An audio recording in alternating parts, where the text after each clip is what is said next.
Hello，大家好，歡迎大家嚟到真相館。前幾日呢，就有個8歲嘅男童就報咗假案，就話八仙嶺嘅仙姑峰呢有山火，咁就困住咗25個屍身。咁但係有另外一個新嘅資料就係顯示呢，原來尋日呢，就係張潤衡生日，係啦，10月9號就係佢42歲嘅生日嚟嘅。咁呢個8歲嘅男童呢，就係之前曾經睇過電視上講八仙嶺山火嘅事件，咁就受到影響，咁就好驚啦，應該佢係，咁就諗起嘅時候呢，咁佢就打咗呢4個電話去報案啦。但係呢個8歲嘅男童係咪專登揾呢一日張潤衡嘅生日，就走去打呢4個電話？係巧合啊，定係佢專登咁做嘅呢？我相信佢專登咁做嘅機會係非常之細喎。佢應該唔知張潤衡幾時生日嘅喎，應該係巧合嚟嘅喎。咁如果巧合嘅話，咁我會諗返，咁巧合係咪真係有人想喺張潤衡生日嘅時候送返份咁嘅生日禮俾佢，提返佢之前做過啲咁嘅嘢呢？咁我亦都諗緊。如果係有人投咗胎之後，咁就去咗呢個男童嘅身上，咁然之後呢，就再提返張潤衡呢樣嘢係你以前29年前造成山火而令到一啲人去世嘅，咁一個男性去世嘅呢，就應該只有周志齊嘅啫。咁喺之前一條片呢，我就有講過靈異事件嘅，就係話八仙嶺當日山火之後，山上有啲石呢係有啲魔鬼面具咁嘅。咁今次呢，肯定又係另一單靈異事件啦。就係有人投咗胎落呢個小朋友嘅身上，跟住呢，就喺張潤衡生日嘅當日呢，就再嚟報警一報4次有25個屍身被困仙姑峰嘅山脊。咁就提返張潤衡你話唔係提張潤衡，提邊個啊？佢生日喎咁係咪今次嘅又唔係叫報夢嘅，叫投咗胎落個男童度，就話返俾大家聽邊個係兇手呢？會唔會好揀唔揀李峻文生日又唔揀偏偏係要揀到張潤衡嘅生日嗰日，就係要報個咁嘅警，提返成個社會呢件事係由邊個造成嘅？咁上一段片呢，我就講過個山度啲石呢係有啲好似魔鬼嘅面具咁樣嘅。咁我就懷疑呢啲魔鬼呢，其實當時呢係本來張潤衡應該係燒死㗎喇，但係呢就俾呢啲魔鬼呢就入侵咗上咗張潤衡嘅身，然後就救咗張潤衡。咁但係呢，佢就一世呢都要變做魔鬼。咁所以呢，就想講一講張潤衡嘅成魔之路。佢嘅性格本身呢，就係有啲魔魔地㗎喇。喺火車站趁冇老師嘅時候就攞啲煙出嚟食。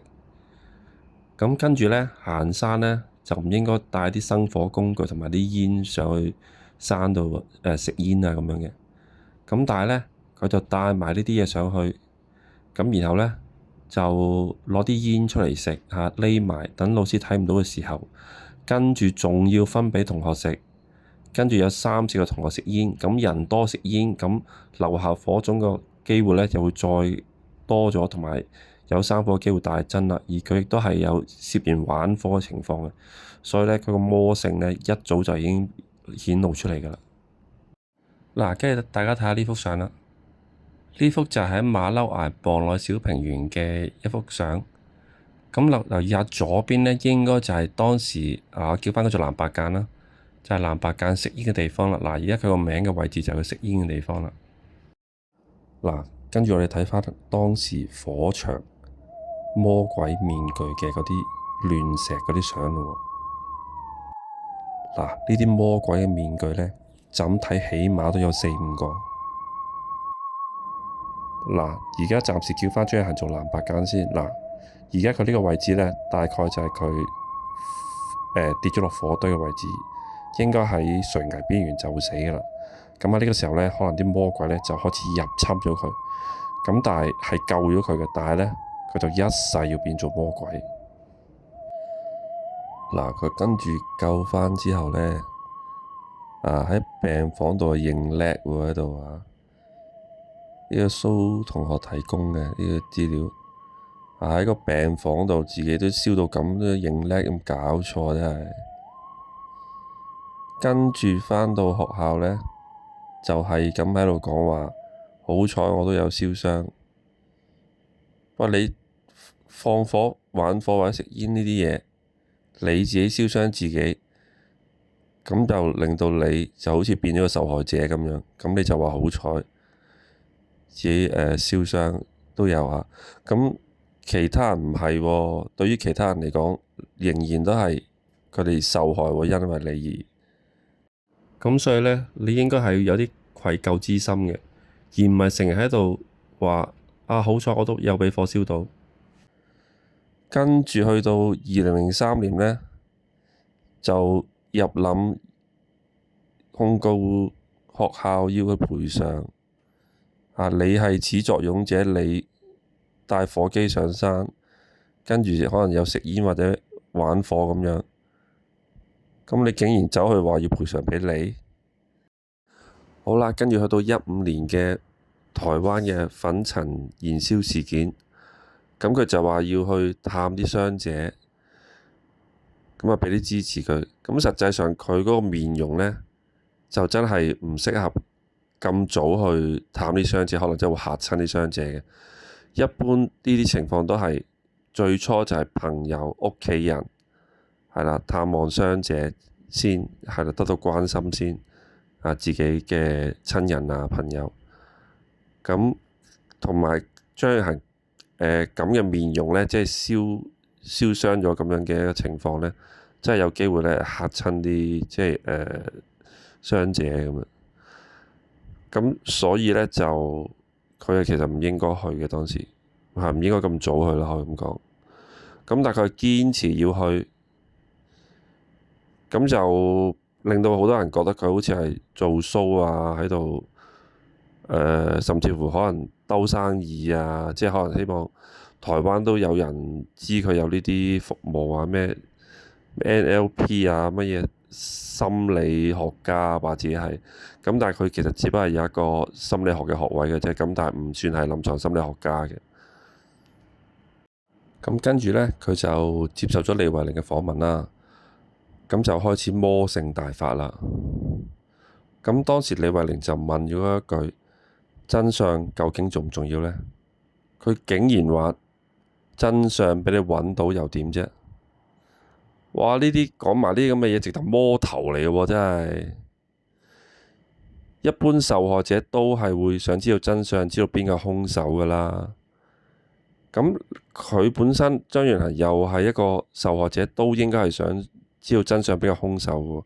但係問題，佢講得出呢句嘢，即係話兇手就係佢自己，因為只有兇手先唔想知道真相嘅啫。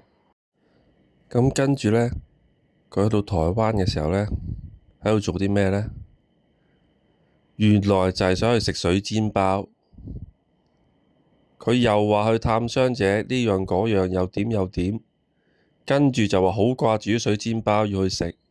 呢啲真係啲魔鬼行為嚟嘅喎。話就話去探傷者，其實就掛住食嘢，食水煎包。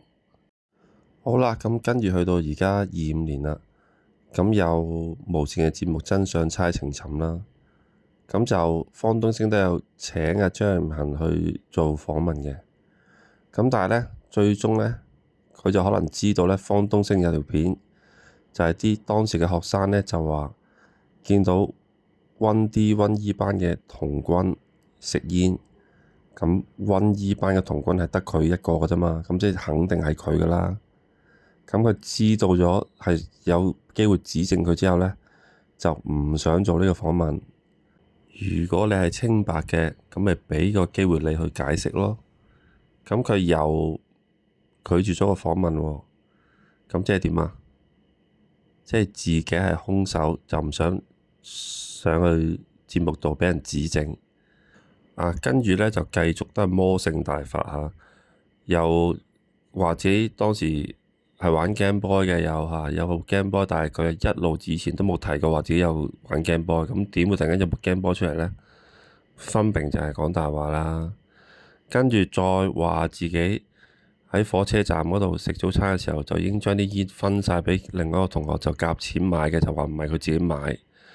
咁又話個同學咧就冇上到山行山嘅。咁但係已經畀我 check 到咧，原來嗰個係葉建華係有行山嘅佢。咁其實佢就係喺山度將啲煙分畀同學食啦。咁佢就想將分煙呢樣嘢咧就放咗喺行山之前，喺火車站食煙嘅時候做。咁就話唔係佢買啦，只係夾粉啦包煙，同埋咧啲煙就一早已經分晒畀人啦。咁就一路講住啲大話，想掩飾自己所做嘅嘢同埋真相。咁睇嚟佢嘅魔性呢，一路都係會持續落去嘅。